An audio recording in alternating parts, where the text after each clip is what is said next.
Good morning. This is the City Planning Commission public meeting held in Spector Hall, 22 Reade Street. Today is Monday, October 4th, 2017. As a courtesy during the proceedings, we ask that you please turn off all cell phones and beepers.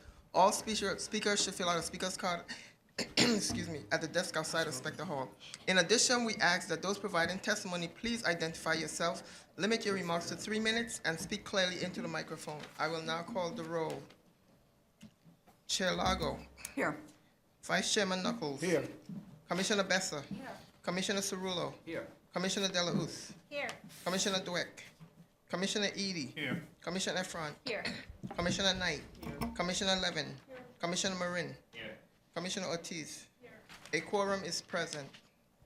The first item is the approval of the minutes of the regular meeting of Wednesday, September 19, 2017, and special meeting of Monday, October 2nd, 2017. On the minutes, all in favor? Aye. Opposed? Minutes are adopted. Scheduling. On calendar number 1, we have a resolution for adoption, scheduling Wednesday, October 18, 2017, for a public hearing to be held in Spector Hall, 22 Reade Street.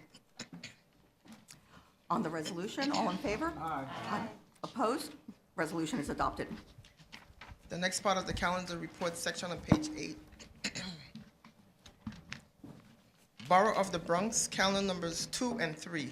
Calendar number 2, CD1, C170413ZMX. Calendar number 3, N170414ZRX. In the matter of applications for zoning map and zoning text amendments concerning the Special Harlem River Waterfront District expansion. For favorable reports on calendar numbers 2 and 3. Chair Lago.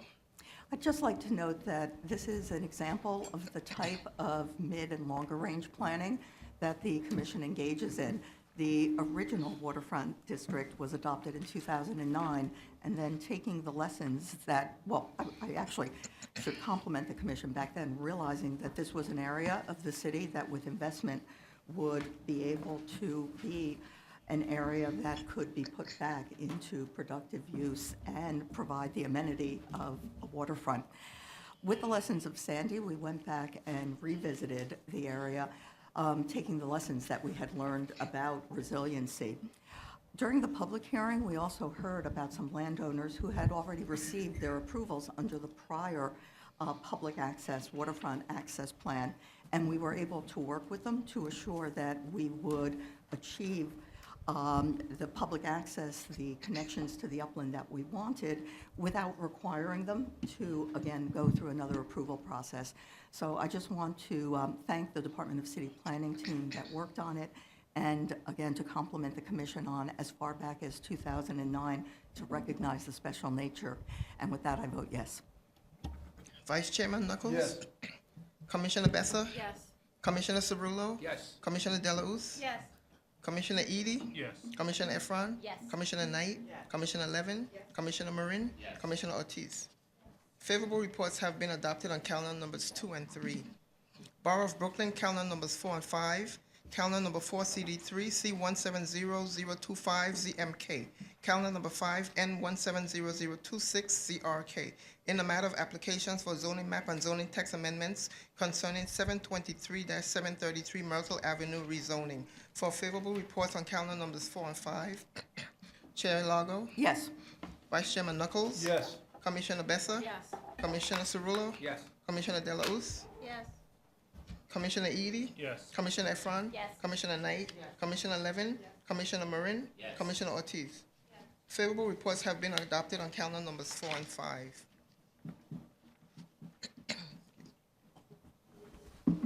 Borough of Brooklyn, calendar numbers 6 through 9. Calendar number 6, CD16, C170454ZMK. Calendar number 7, N170455ZRK. Calendar number 8, C170456HAK. Calendar number 9, C170457ZSK. In the matter of applications for zoning map and zoning text amendments, UDAP designation, project approval, and disposition of city-owned property for the grant of a special permit concerning Edwin's Place. For favorable reports on calendar numbers 6 through 9, Chair Lago. Yes. Vice Chairman Knuckles. Yes. Commissioner Besser. Yes. Commissioner Cerullo. Yes. Commissioner De La Hoz. Yes. Commissioner Eady. Yes. Commissioner Efron? Yes. Commissioner Knight? Commissioner Levin? Commissioner Marin? Commissioner Ortiz? Favorable reports have been adopted on calendar number 6, 7, 8, and 9. Borough of Manhattan, calendar number 10, CD3, C160207, PQM, in the matter of an application for the acquisition of property concerning Escuela Hispana Montessori 2 Child Care Center. For a favorable report on calendar number 10, Chair Lago, Yes. Vice Chairman Knuckles, C.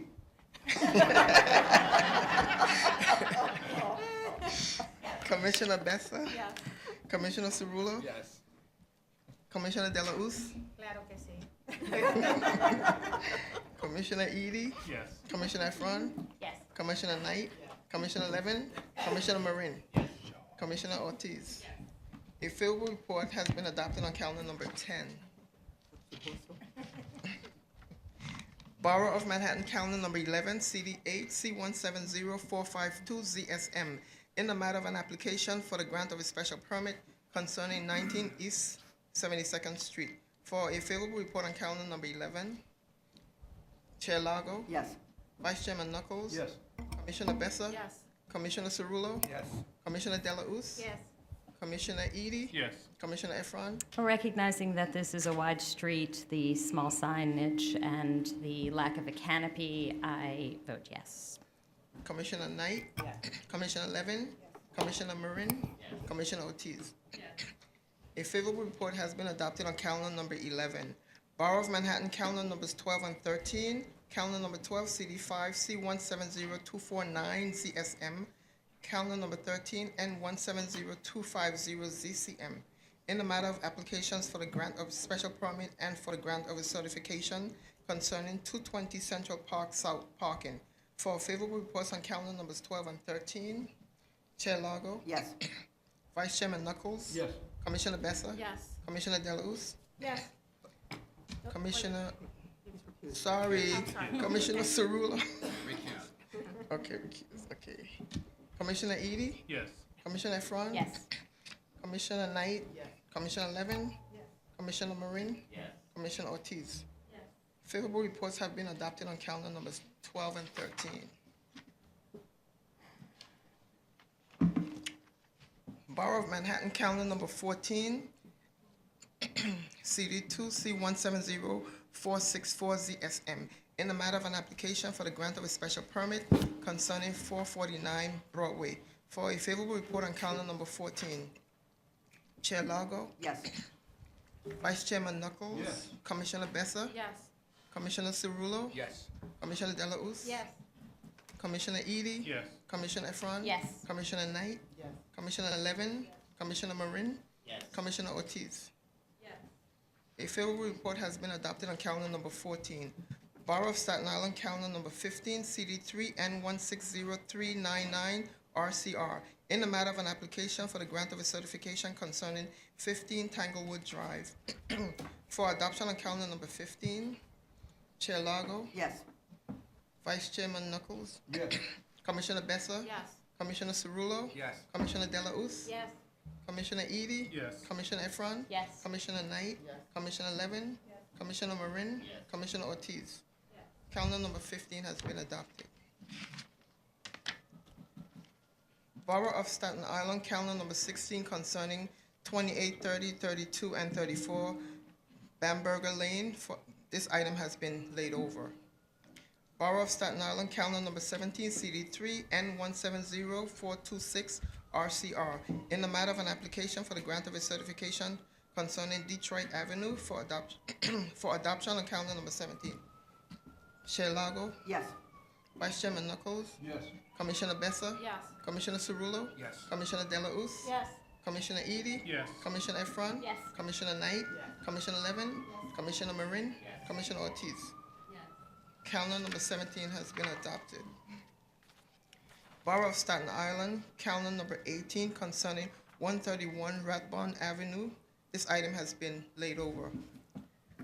The next part of the calendar is the public hearing section on page 24. Borough of the Bronx, calendar number 19, CD1, C170145, PCX. A public hearing in the matter of an application for the site selection and acquisition of property concerning the Shelter in Arms Daycare Center. Our first speaker on this item is Allison Grant from ACS, and available for questioning is Michael Bitar, also from ACS. Good morning. I'm Allison Grant. I'm the Chief of Staff of the newly named Division of Child and Family Wellbeing. We've changed our division name since last hearing, so very excited to announce that. But also taking on some new work. We'll be doing some more community-based programming along with childcare. So I'm thrilled to say that title today. We are here today in favor of the continued use of this space as a daycare center. As you may know, this space was designed specifically for childcare services within the past few years. It's a beautiful program in a beautiful building, and the program there is so excited to be in the space and serving children for the past few years. The program that's contracted to serve is Sheltering Arms. They're a dual eligible early learn program, meaning they serve children that are eligible for both childcare and Head Start, meaning these are some of the poorest families in our city. I've been there myself many times, and it really is a wonderful, thriving program. I'd be happy to take any questions you may have. Questions from the commission? Commissioner Delahoo's. Since you're here and you offered, would you mind sharing a bit about the renaming and Sure. what kind of new programming might be involved? Sure, I'd love to. So as you know, we were the Division of Early Care and Education. We are taking that as the backbone of our new programming. So we'll continue to have Early Learn as well as child care vouchers, which we manage, and HRA tends to give out most of them to cash assistance families. In addition, we'll be taking on different programming from across ACS has found its home in our division. So we're going to be going upstream. So as you know, ACS is primarily known as the Child Welfare Agency for New York City, and we're looking to move more upstream. So we're going to be developing further the community partnership programs and family enrichment centers, which are located in all 5 boroughs, as well as public campaigns such as the Safe Sleep campaign, about children sleeping in a crib without anything there, because there's been fatalities around that topic, and we want to ensure the safety of children. The Safe Medication campaign, also because there's the opioid crisis that's currently happening. There have unfortunately been some fatalities of young children due to access to medication and opioids. So we've taken on those campaigns. We're going to be looking to work even more with our other city agency partners, such as Department of Health, NYCHA, and others such as DFTA, Homeless Services, HRA, et cetera, to ensure that we can get resources to the families that we serve so that hopefully they'll never have to enter the child welfare system. So we're really excited to use childcare as a resource and then also add this programming, some which is new and some which is coming to us from other parts of Children's Services. Yes. If I might just offer 2 thoughts on Yes. potential partners. One is there's a network of single-stop sites across the city, primarily funded by the Robin Hood Foundation, which I Yes. think could be particularly helpful and as a resource on some of the campaigns. And the other, there are dozens and dozens of nonprofit community development corporations who have a lot of overlap with the population that you're serving and targeting, and I think would also be happy to be in conversation. And the Association for Neighborhood and Housing Development is like the one-stop shop to get to CDCs. Great, thank you. Yeah, we work with Robin Hood on some other initiatives, so I'll definitely explore that and your other recommendations. Thank you. Vice Chair Knuckles. Is this one of the daycare leases that go back to 1972, 73? How long has, So this is actually a brand new one because there was our RFP for Early Learn was done in 2012, and one of our sites proposed, and there was a bit of a shuffle with some buildings, so we had to find a new building for them. So this building, we've been occupying it since early 2016. I can defer to my colleague Scott Bernstein from DCAS if he's able to answer questions regarding the lease terms. But we've only been in this site for the past few years. I myself was there with the real estate broker when we picked the site in 2012, 2013. So it's brand new. It had previously been an occupational therapy building. So we had to renovate the site, and the landlord's been extremely accommodating in terms of making sure it's appropriate for childcare, and it really is a state-of-the-art building. thank you. Yes, Commissioner Efron. Since you mentioned that it was a new center, I wonder if there was any consideration for sprinklers, given that you were retrofitting it, and if there are sprinklers, perhaps there's somebody else who could better answer that question. I'm not sure it's required by code, and I'm not trying to Yeah. assume that it should be, but it is one of those things with 179 kids and 59 adults that Yes. One should be That's a concerned great about. question. I think that we'll have to get back to you on that. Kids that are being served there now, I will say, in terms of regulations, are 2 to 5. So Department of Health does not require sprinkler systems. I know that is a working fire alarm system. I'm not sure about the sprinklers, so we'll have to get back to the Department of City Planning staff on that. Okay. Yes, Commissioner Cirillo. I just want to use the opportunity to raise the issue that I've raised with the city planning staff at review session regarding the scope of work documents that we're receiving now. First, to acknowledge that they're very helpful to us. But what I have seen over the last few is that we're getting documents that are noted as revised from the original letter and communication from perhaps a month before, or it could be a year before. And it would be helpful, and I'm assuming the information would come from you and not from the department, but in the work that you're doing with the department to share that information, is to provide in some way, whether it's redlined, what the revisions are, if there are revisions, so that we can see if the list has gotten longer, if there were things in a letter from a year ago that had not yet been corrected. It'll just help to provide a better story for us. Definitely. I will make sure that recommendations pass along. Thank you, Allison. Thank you. Yes, Commissioner Levin. Well, I guess I'd just like to pick up on 2 of my colleagues' questions. First off, thank you for providing the scopes of work. In a standardized, clear way. I think when we first started asking about these, they kind of came in a whole bunch of different formats, and they were hard to understand, and didn't quite address everything systematically, but I want to thank my colleague, you've Sarah made it a whole Whittam. lot easier. Sarah Whittam from City Planning, I actually need to thank for that. She's been a wonderful kind of herder of everyone. It's a lot of city agencies. A lot of city agencies work on those, and I personally am not that involved. My colleagues in ACS administration are the people that hold the water on that for ACS. But Sarah has been a wonderful colleague at City Planning, helping us. So thank you on the record to Sarah for her Okay, work and on thanks to that. everyone else who makes it work.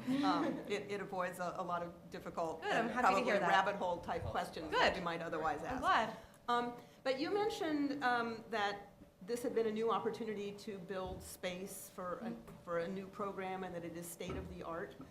What features, since we see so many of these older facilities that have been around since the 70s, what are the differences? What were you able to build into this space that you would like to have, but maybe is impossible in some of the older spaces? No doubt the way we serve children and the way programs operate and the physical needs have changed since those older buildings were built. Yeah, I don't want to say that the things I would speak to are impossible, because frankly, I'm not an expert. Yeah. But what I could speak to concerning the space is that just how well lit it is, how many windows, which is something I know all of you have mentioned.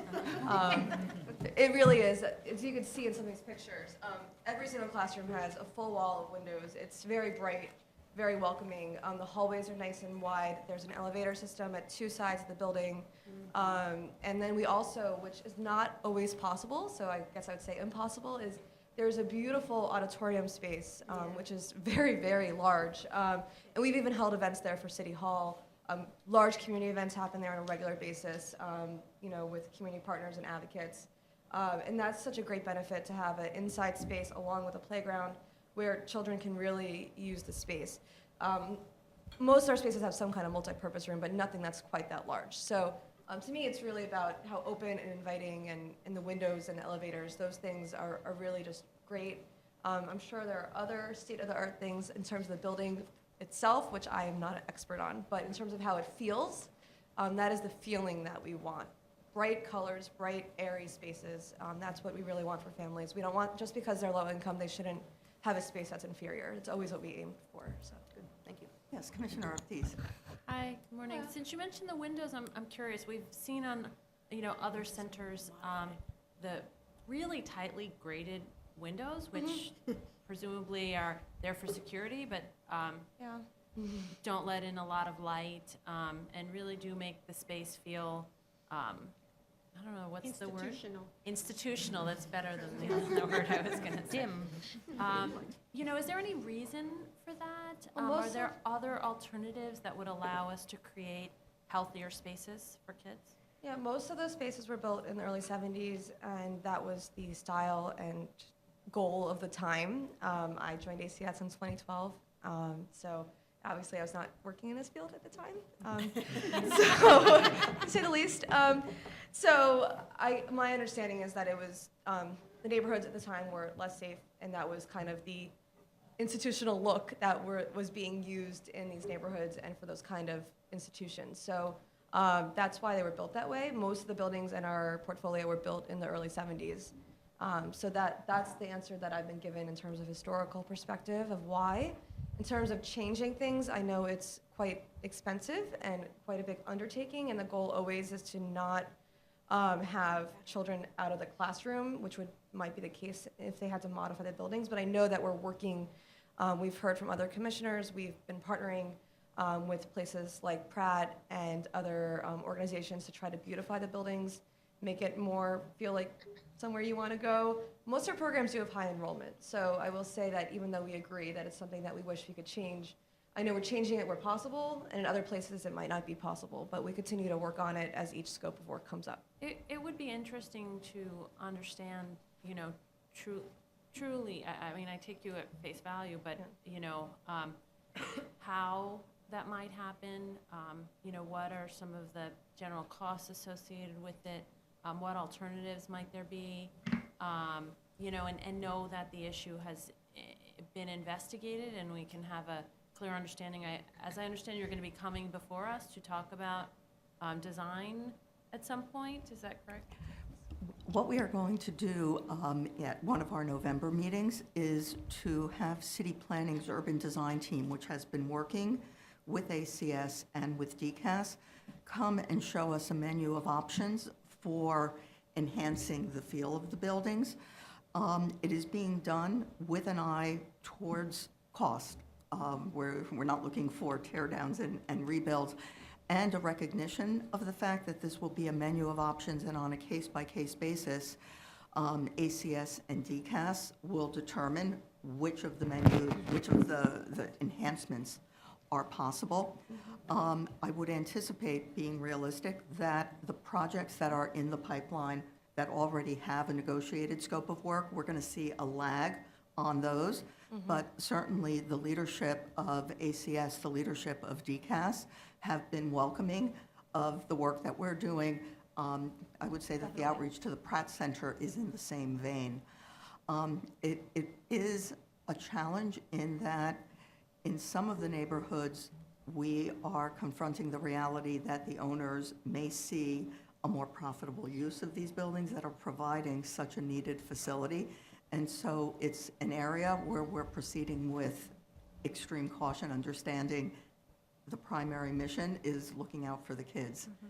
It's a Yeah. multifaceted issue. Absolutely.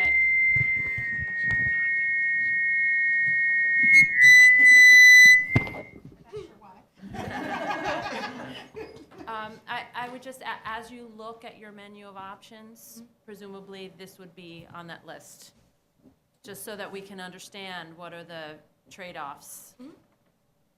Thank you, Commissioner. Thank you, Chair, for speaking to that. Other questions for Ms. Grant? Thank you. Thank you very much. Our next speaker is Scott Bernstein from DCAS. Just answering the question. Good answer to this one. Good. I'm hoping there are them. It's just impossible to see on the photos. Yeah, unfortunately, there are no sprinklers in this building, this space. Answer any other questions you may have? Okay. Yes, Commissioner Marin.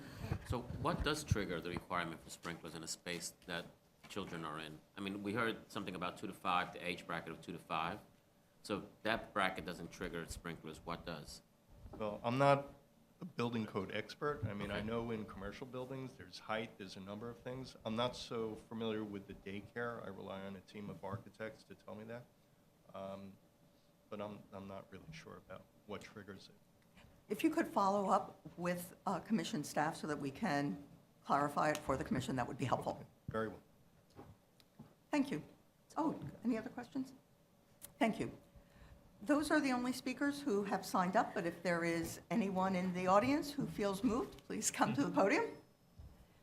If not, the hearing is closed. And, just in time, Madam Secretary, I will speak for you in saying that there is no other business before the commission, and so at 10:35, the meeting is adjourned. Thank you, Chair, for the gift.